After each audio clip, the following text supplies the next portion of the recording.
যুক্তরাজ্যের অর্থনীতি বিষয়ক সিটি মিনিস্টারের পদ থেকে টিউলিপ সিদ্দিকের পদত্যাগের চিঠি গ্রহণ করেছেন দেশটির প্রধানমন্ত্রী স্যার কিয়ার স্টারমার।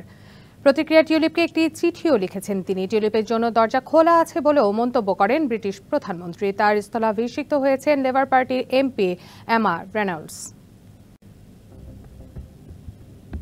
আপনার সামনে এগিয়ে যাওয়ার জন্য দরজা খোলা রয়েছে।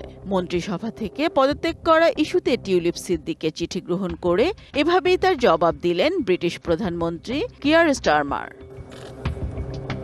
চিঠিতে স্টারমার বলেন, দুঃখের সঙ্গেই তিনি টিউলিপের পদত্যাগপত্র গ্রহণ করেছেন। জানান, স্বাধীন তদন্ত উপদেষ্টা লরি ম্যাগনাস তার প্রতিবেদনে নিশ্চিত করেছেন টিউলিপের কাছ থেকে কোনো আর্থিক অনিয়ম বা মিনিস্টেরিয়াল কোড লঙ্ঘনের অভিযোগ পাওয়া যায়নি। এদিকে বাংলাদেশের সাবেক প্রধানমন্ত্রীর সঙ্গে জড়িত করে টিউলিপের দুর্নীতির বিষয়ে যে অভিযোগ উঠেছে সে বিষয়ে ব্রিটিশ সরকার দেরি করেছে বলে মন্তব্য করেছেন দেশটির ছায়া স্বরাষ্ট্র উপদেষ্টা। এ বিষয়ে আরও তদন্ত প্রয়োজন বলেও মনে করেন তিনি।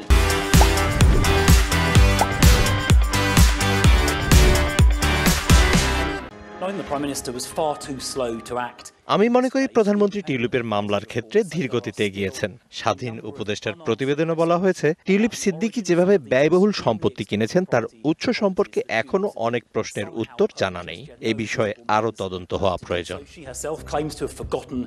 এদিকে বিতর্কের মুখে যুক্তরাজ্যের অর্থ ও নগর বিষয়ক মন্ত্রী টিউলিপ সিদ্দিকের পদত্যাগের পর তার স্থলে নিয়োগ পেয়েছেন লেবার পার্টির এমপি এমা রেনল্ডস।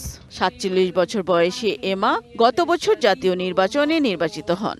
তিনি পেনশন মন্ত্রীর পাশাপাশি একজন জুনিয়র ট্রেজারি মন্ত্রীও ছিলেন। Kamrun Nahar, DBC news desk.